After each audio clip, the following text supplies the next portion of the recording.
আমরা আজকে যে কোনোভাবে দেখা করতে চাই স্যার, আমাদের মেসেজ আমরা দিতে চাই। যদি আমাদের একটা টিম সেখানে যে দেখা করতে না পারে, তাহলে স্যার আমরা রাস্তায় বসে যাব, আমাদের গ্যাজেট না হওয়া পর্যন্ত স্যার আমরা উঠবো না। তোমরা এখানে কেউ দেওয়া হয় না, ঠিক আছে? এটা একেবারে নিষিদ্ধ, ঠিক আছে? যেখানে কেউ নিয়ে যায় না, তোমরা চলে যাবে একবারে কোথায়, কার্যালয়ে, যেটা তেজগাঁতে 4 নম্বর গেটে যাবা। যাওয়ার আগে ওইখানে পৌঁছার পরে একটা মেসেজ দিয়ে দেবো যে সাবির ভাইকে জেপিএস আছে, সে চলে আসবে। যে পুরো দপ্তরে সচিবালয় প্রবেশের কিংবা আপনার প্রধানমন্ত্রী আমাদের কার্যালয়ের যে প্রবেশ করা কিন্তু আমাদের কাজ না। আমাদের কাজ হলো শান্তিভাবে কোনোকে আমাদের ঠেকিয়ে দেওয়া, ঠিক আছে? এই যে দেখা করে দেওয়া, এ কিন্তু আমাদের কাজ না। আমরা তারপরে একটা আমাদের এফোর্ট দিই, আমাদের বাড়ি দিই, আমাদের কার্যালয় এটা আপনার কোন ইস্যু যেতে হবে। আমাদের প্রতিনিধি টিম সেখানে যে যদি আমাদের দেখা করতে না দেয়, সেক্ষেত্রে কিন্তু স্যার আমরা আবার মুভ করবো স্যার। তাছাড়া কিন্তু আমাদের আর করার কিছু নাই। আমাদের সর্বোচ্চ দিয়ে আমরা এখানে আসছি স্যার, আমরা সব কিছু বিসর্জন দিয়ে আসছি।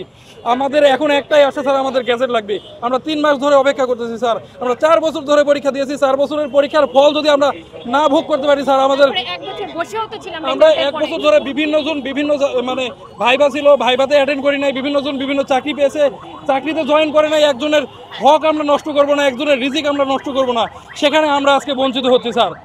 আমরা আজকে যে কোনোভাবে দেখা করতে চাই স্যার, আমাদের মেসেজ আমরা দিতে চাই।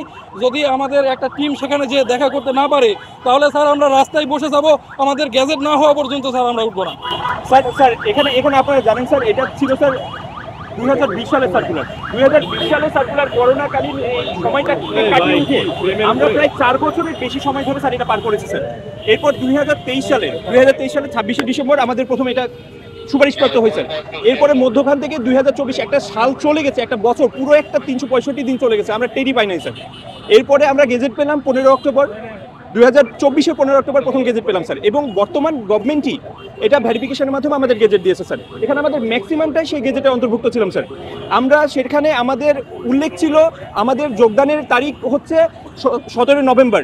সে হঠাৎ করে আমরা শুনলাম যে এই যোগদানের তারিখটা পিছিয়ে গেছে 1 জানুয়ারি। আমরা সেই অনুযায়ী প্রস্তুতি নিচ্ছিলাম স্যার, এটা নিয়তি মেনে নিয়েছি যে পিছাচ্ছে, যখন দীর্ঘায়িত হয়েছে আর আমাদের তো এখানে কিছু করার নাই অপেক্ষা করা ছাড়া। পরবর্তীতে আমরা যখন অপেক্ষা করলাম এবং এর কেবলমাত্র একদিন আগে 30শে ডিসেম্বর আমরা সন্ধ্যার পর অর্থাৎ রাত্রে জানতে পারি যে আরেকটা গেজেট প্রকাশিত হয়েছে এবং সেখানে আমাদের এই ম্যাক্সিমামটা আবার নাই। এই 227 জন, 267 জন এখানে ছিল স্যার। 267 জনের মধ্যে 40 জন মেডিকেলে অ্যাটেন্ড করে নাই, বিধায় এই সংখ্যাটা হচ্ছে, অ্যাকচুয়াল সংখ্যাটা হচ্ছে 227 জন। এরপরে স্যার আমরা বিভিন্নভাবে যোগাযোগ করলাম, জনপ্রশাসন থেকে আমাদের বলা হলো আপনারা আবেদন দেন এবং আপনাদের পুনরায় ভেরিফিকেশন করা হবে এবং অতি দ্রুত সময়ের মধ্যে আপনাদের পুনরায় গেজেটের মাধ্যমে আপনাদের যোগদান করানো হবে। এর প্রেক্ষিতে আমরা আবেদন করলাম স্যার এবং 9 জানুয়ারি জনপ্রশাসন মন্ত্রণালয়ের সিনিয়র সচিব স্যার আমাদের বললেন যে 2 থেকে 3 কার্য দিবসের মধ্যে আপনাদের প্রক্রিয়াটা কমপ্লিট হবে এবং আমরা দ্রুত একটা সামারি গেজেটের জন্য রেডি করে আপনাদের যত দ্রুত যোগদান করতে আপনারা পারেন সে বিষয়ে আমরা নজর রাখবো। এবং আমরা তখন জেনেছিলাম এবং